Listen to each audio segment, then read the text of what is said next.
Yeah. Welcome to West Virginia and Commonplace. Today I have a special guest with me.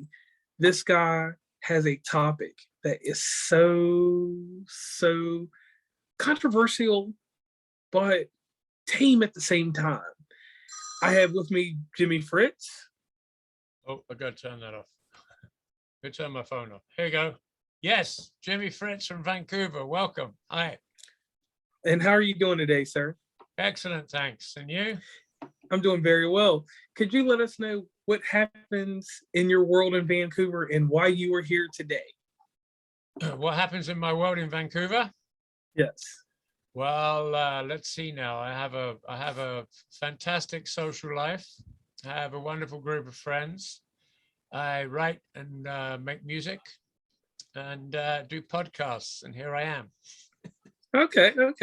Now tell us who JimiFrtitz is.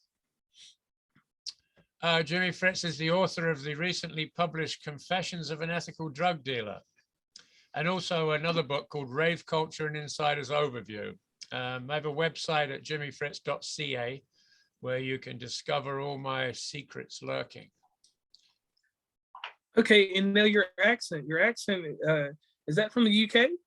I'm from England originally. Yeah, I was born and grew up in the UK, and I left there permanently when I was about 23, 24, something like that. Okay, so you've been pretty well versed in culture and everywhere around the world. So here's the major thing. You just told us the title of your book, Confessions of an Ethical Drug Dealer. Please break down the terminology for ethical drug dealer. Well, an ethical drug dealer is, first of all, that somebody that deals in ethical drugs or drugs that improve and enhance the quality of your life. And that would include the psychedelics. I'm talking about LSD and DMT, psilocybin, ayahuasca, mescaline, drugs like this. These drugs actually, improve your, expand your consciousness. They improve the quality of your life. They're non-addictive. And I've always disseminated them to responsible adults. So that's the ethical part.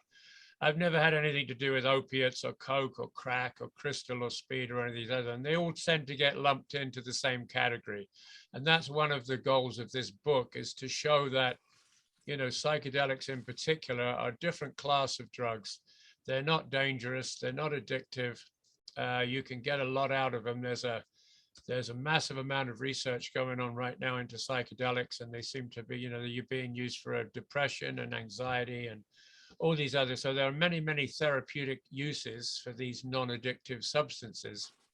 And we need to put them in their place and put them in a different class to the more harmful and addictive drugs. And that was one of the goals, because I've been using psychedelics for 50 years and I've never had a problem.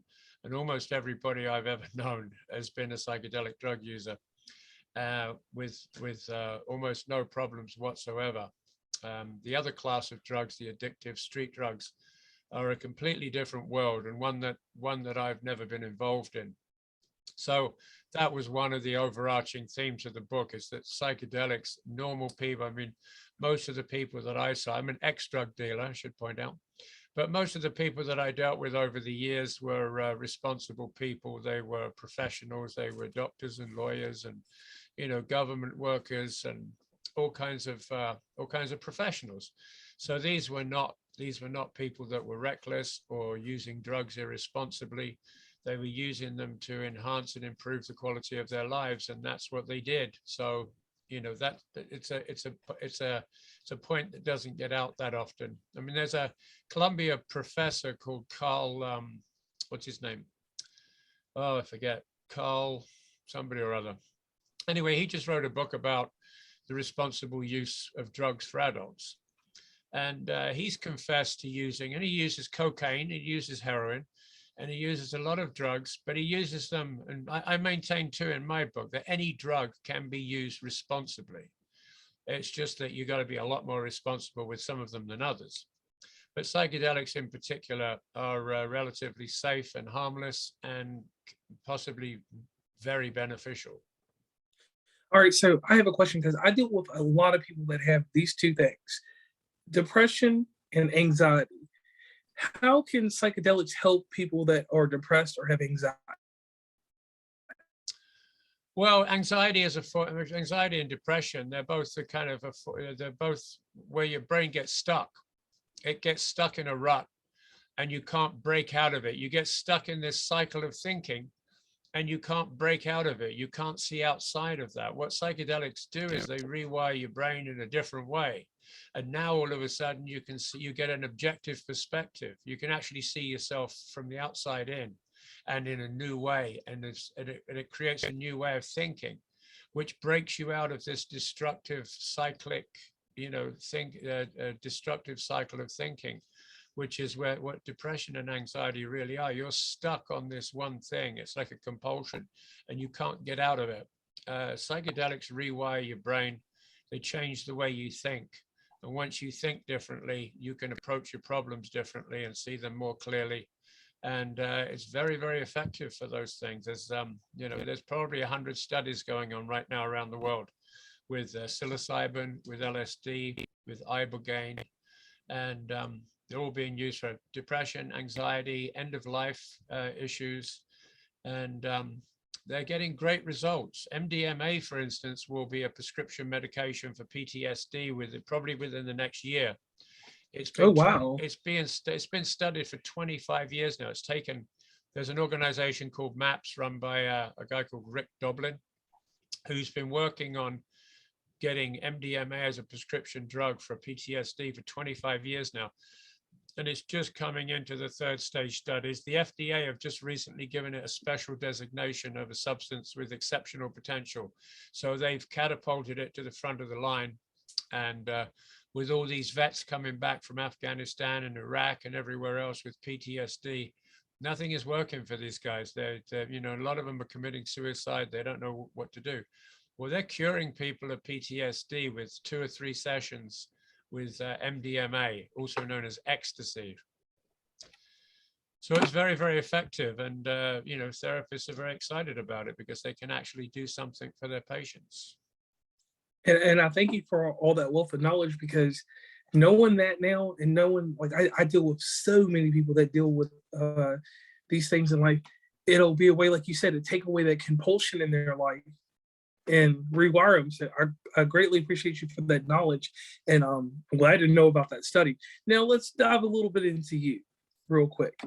So 50 years with psychedelics. How did you go about your life, like maintaining and never overdosing on any of these psychedelics? Well, you just don't take too much. To avoid overdosing, you take the correct dose. And it's a good point, because it's very, very dose specific. Like the difference between, 30 micrograms of LSD and 300 micrograms of LSD is huge.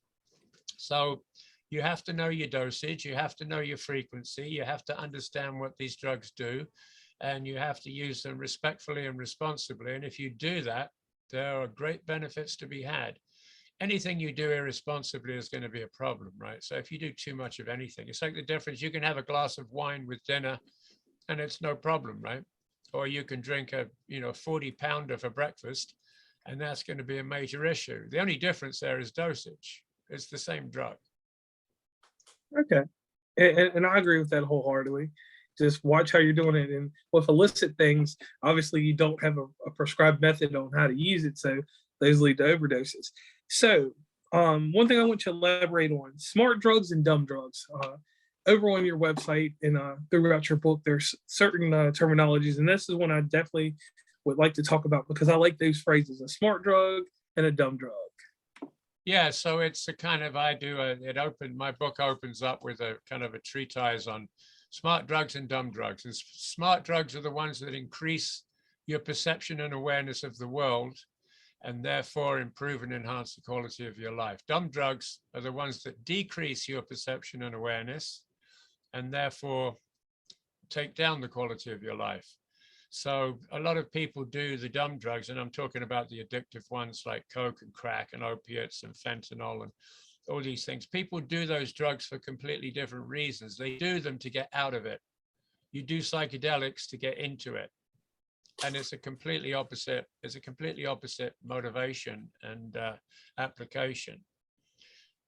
So the dumb drugs make you dumb, and the smart drugs make you smart. And if you do smart drugs for long enough, you can become even smarter. If you're doing dumb drugs, then and you do smart drugs, then you can end up being a smart person doing smart drugs. If you're a smart person that starts doing dumb drugs, then you end up being a dumb person doing dumb drugs.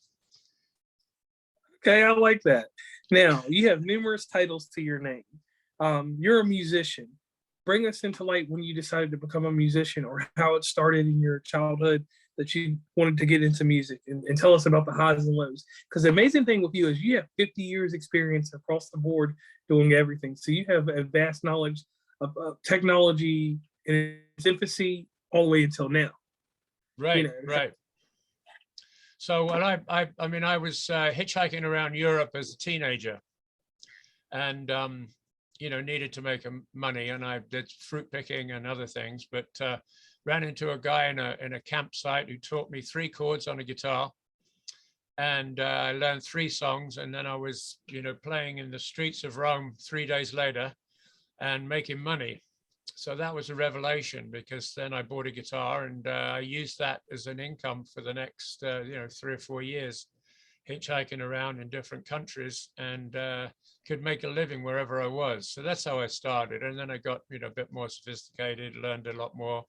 I was a professional musician for a number of years in duos and trios and a 5-piece jazz band, and after that I wrote songs. I've written a lot of songs. I've got 5 albums on my website you can download for free. That's JimiFrtitz.ca.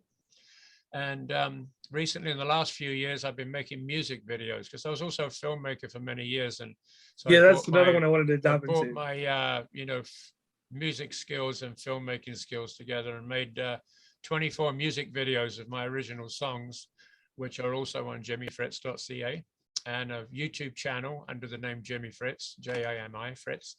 And yeah, it's been greatly fulfilling. I don't do it professionally anymore, because it's the type of music that I play is kind of personal music. It's acoustic music. It's kind of jazz ballads and folk ballads. So there isn't really much of a commercial application for it, but I really enjoy doing it. And I still play music every day, and will continue till I drop dead. Okay. Now, with the filmmaking, making music videos, so going from being the person that creates music to becoming basically a cinematographer, because you have to have a certain eye for when you shoot video, because anybody nowadays just points a camera and can shoot a video, but it takes a little bit of art doing that. So how did you come along with your filmmaking? Like, what was the first mistake you made, and how further along did you get more advanced with it, and get to a point where you knew, man, I'm good at what I'm doing? Well, I've always been fascinated with film. I've been a film buff for a long time, and was fascinated with world cinema and independent cinema and auteur cinema. So I was a big fan for a long time, and then I had a feeling to make some films. So I went to film school, and after film school, I made a TV show. I made 18 half-hour shows called Alternating Currents, which was exploring the soft eccentric underbelly of the Vancouver art scene. So that was quite popular and a lot of fun, and a great training ground. Then I made promotionals and videos, and some educational videos. I went into documentaries. Made a 1-hour documentary in a prison about a theater company. It's called Theater Behind Bars. It's also on my website, JimiFrtitz.ca. And it's a 1-hour documentary with all these prisoners that got together and made a theater show. So we follow the process from conception to curtain over a period of about 8 months.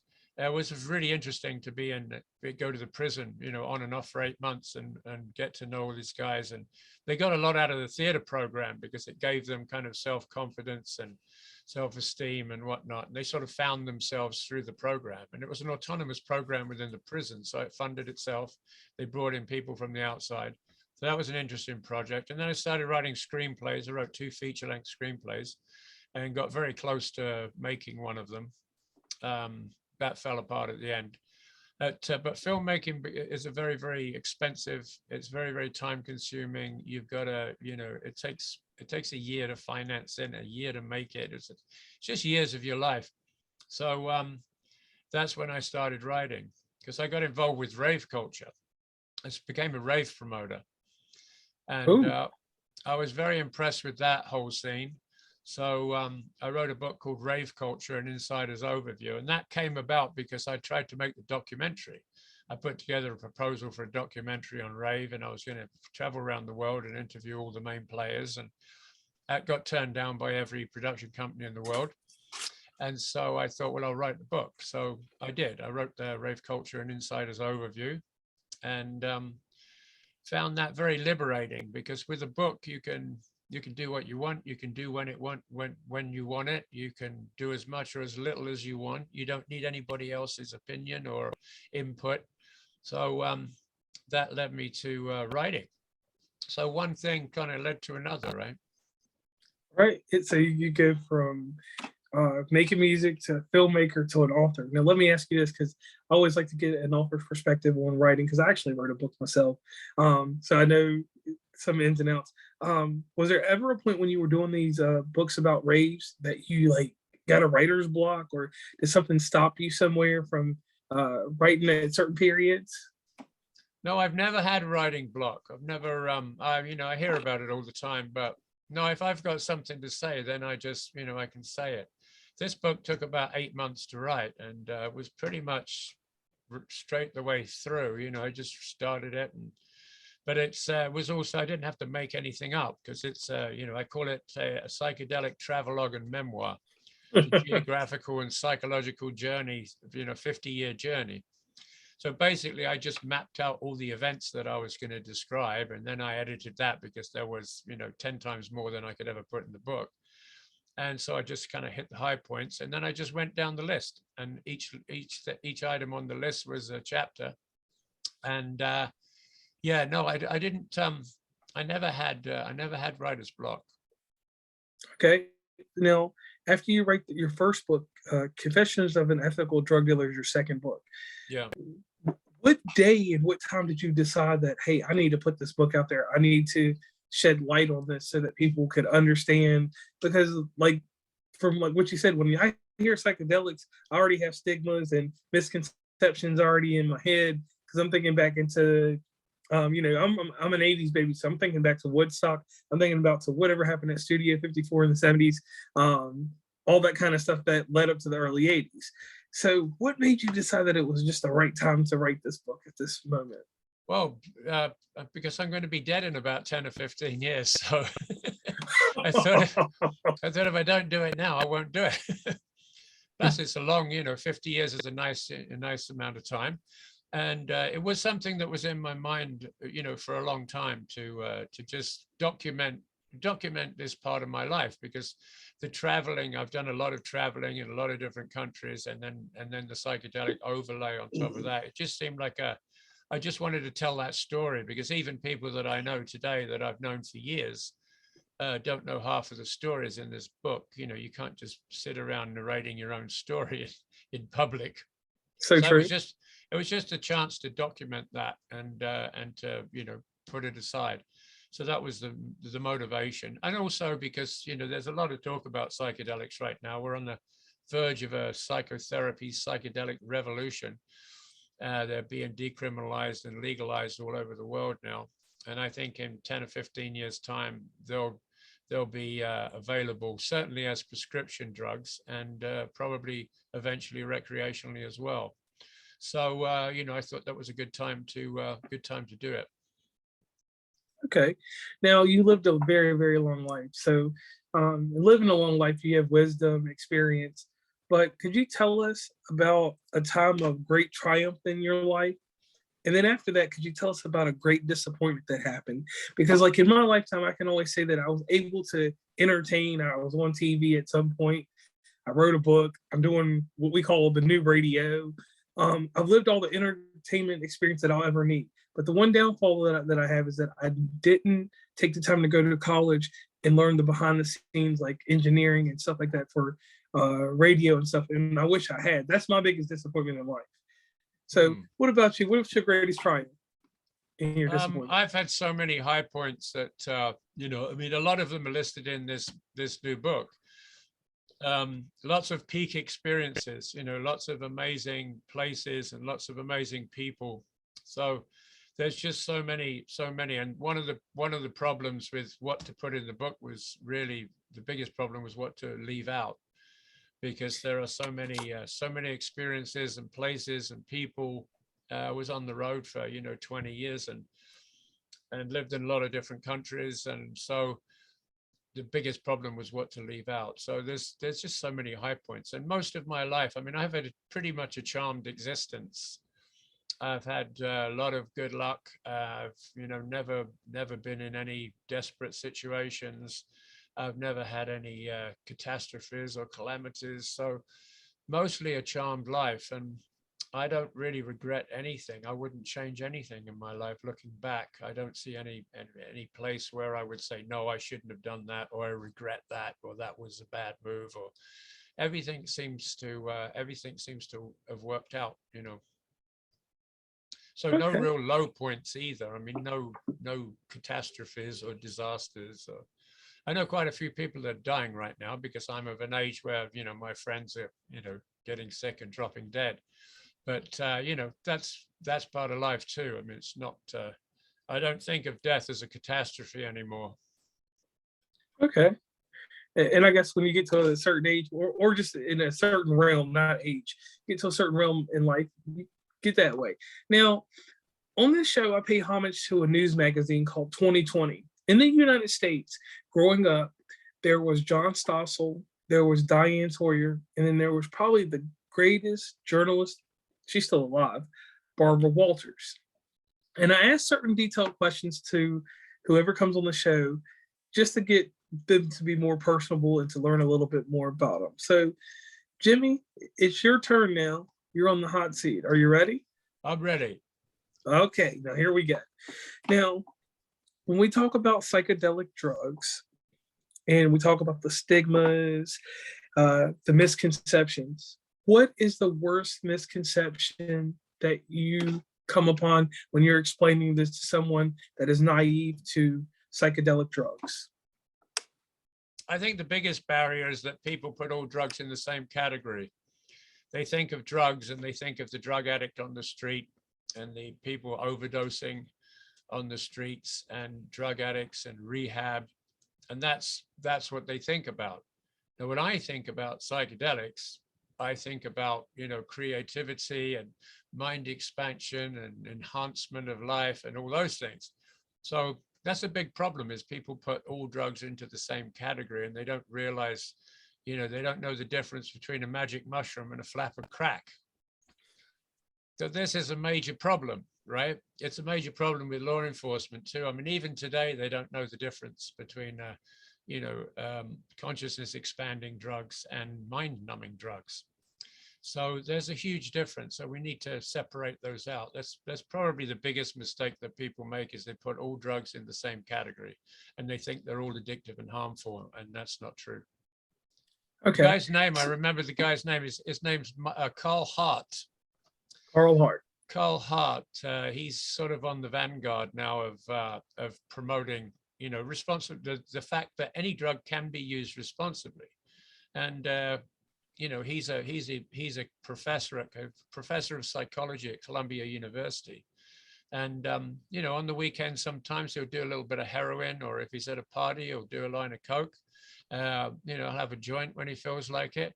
But he does it responsibly, and he does it in a way that it fits with, he has kids, he has responsibilities, he has a professional career, and it doesn't affect any of those things. In fact, he says that it enhances his performance, it enhances his sense of well-being. And I think that's, I think that case needs to be made. And I make that case in my book too. And that's probably the biggest misconception, that people think that all drugs are harmful and addictive, and it's far from the truth. And I wholeheartedly agree with that, because, like you said, a drug that helps you become more conscious instead of a drug that mind numbs you, I can see a difference there. And inside that, I definitely, I'm very open, to people that use drugs and whatever they do with their drugs. But like you said, a certain type of level of responsibility with the drugs gives that accountability that, hey, you do have this under control. And I always had that respect for people because I'm like, hey, if you have this under control, it's good. It's when they slip, because a mind-numbing drug, like you said, can still be in the same sense of another drug if it's used responsibly. So here's my next question. When a person that does mind-numbing drugs comes to you and they want to reevaluate and change the way they use drugs, how do you help them? Well, I mean, that's one of the uses that they're using psilocybin. They're using them as transitional drugs.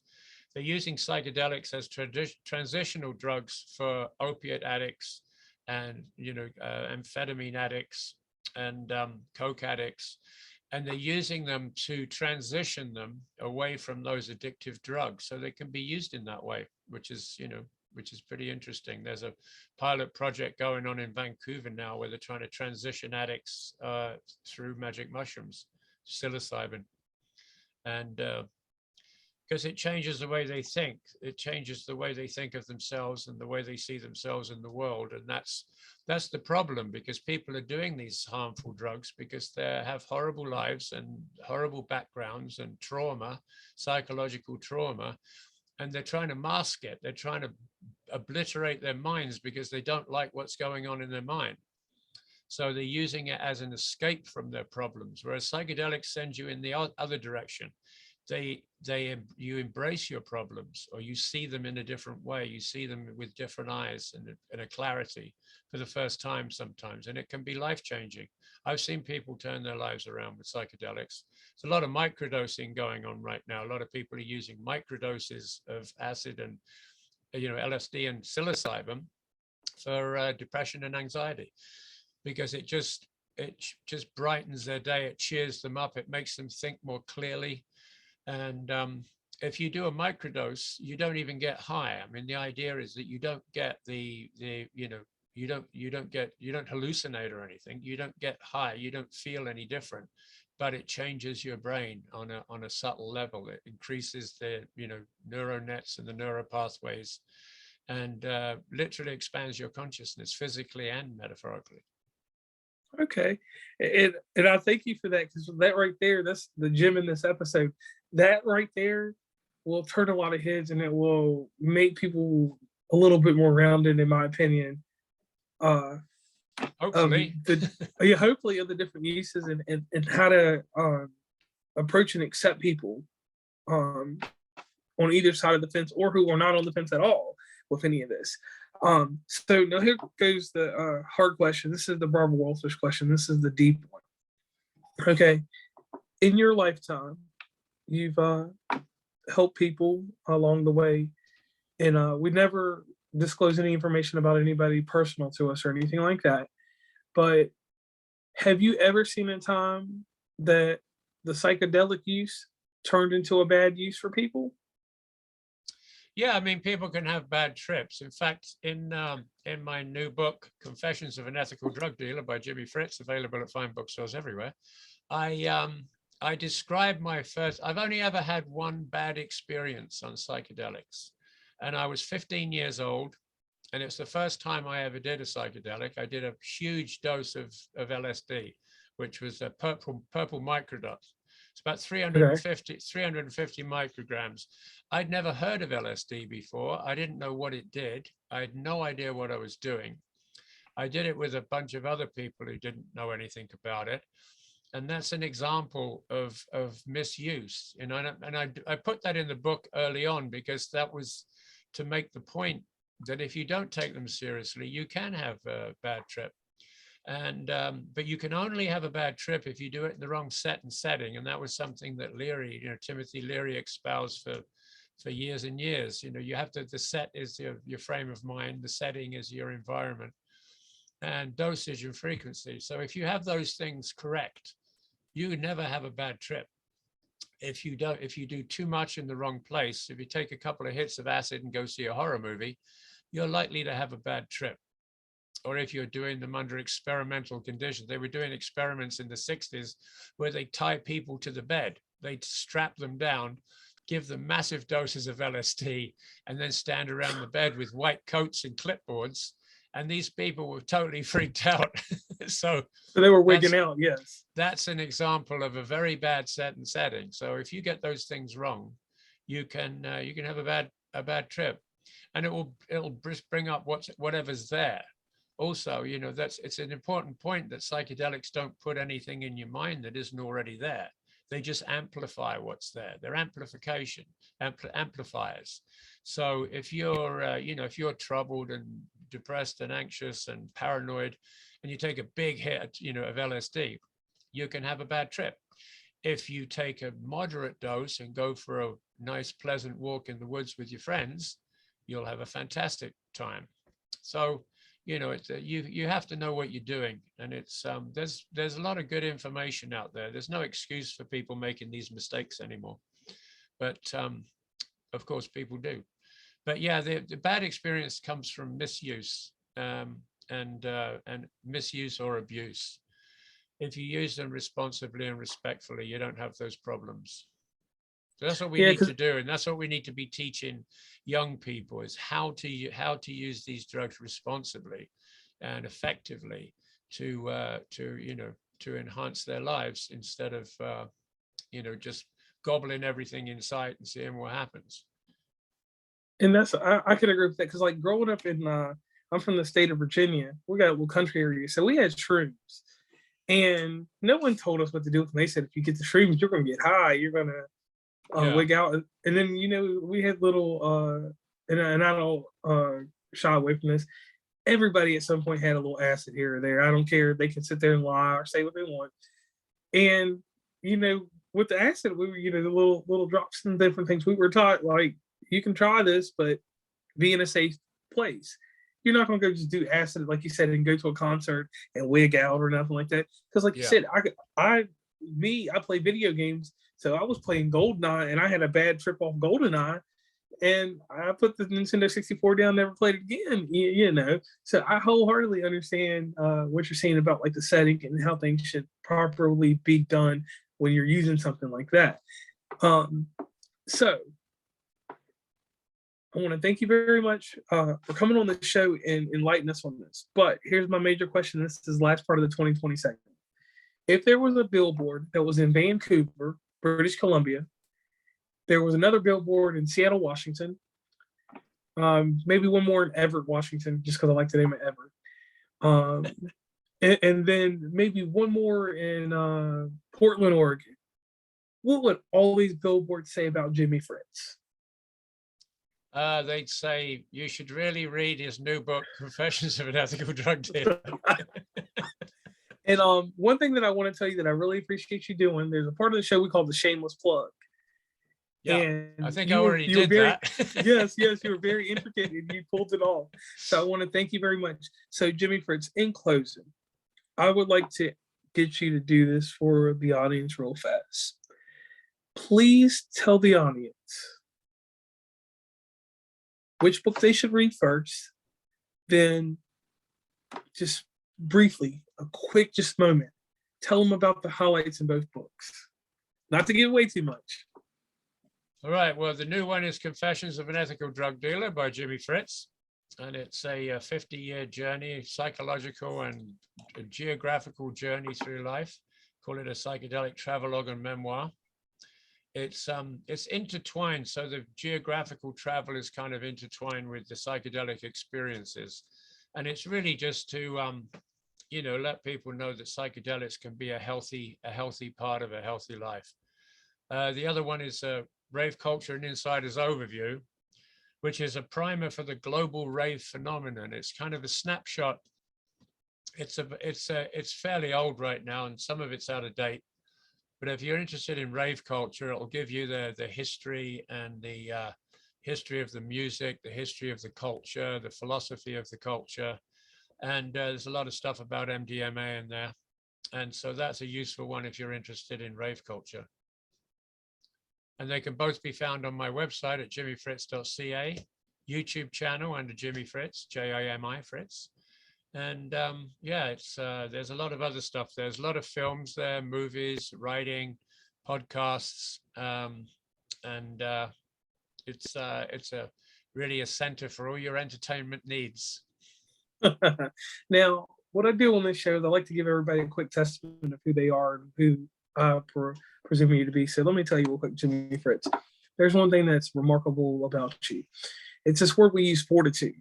Not a lot of people have fortitude. A lot of people have this strong will to be brave, but you got fortitude here. You're pushing the envelope here to be able to talk about the topic you're talking about and to not be unabashed or anything like that. For the simple fact, like, you've been through it, you tripped one time, and to do that for 50 years and to be on both sides of not drug dealing, but both sides of seeing both things of the smart drugs and the dumb drugs. I commend you for that. It takes a lot to get out here and to express openly in a nice fashion about drug use. Because the first thing that's slapped in the world is a negative connotation on anyone that uses a drug, from the person that does psychedelics to the person that does weed to the person that uses fentanyl to the person that uses other type of opiates. And you are being very conscious and speaking to and allowing these people to understand that there is a responsible way you can do this with any drug to a degree. Not every drug, but we'll say any drug, just for argument's sake. And that's exceptional. There's nobody else in the world that's doing that right now, because everyone has a stance. Either you do drugs and all drugs are fine, or no, drugs are bad, stay away from drugs. And I want to thank you for that. I want to thank you for being that person that's not in the middle, that person that's not trying to crusade in a sense that doesn't make sense. Your crusade makes sense. Right, use drugs responsibly. Use drugs responsibly, and you won't have any issues.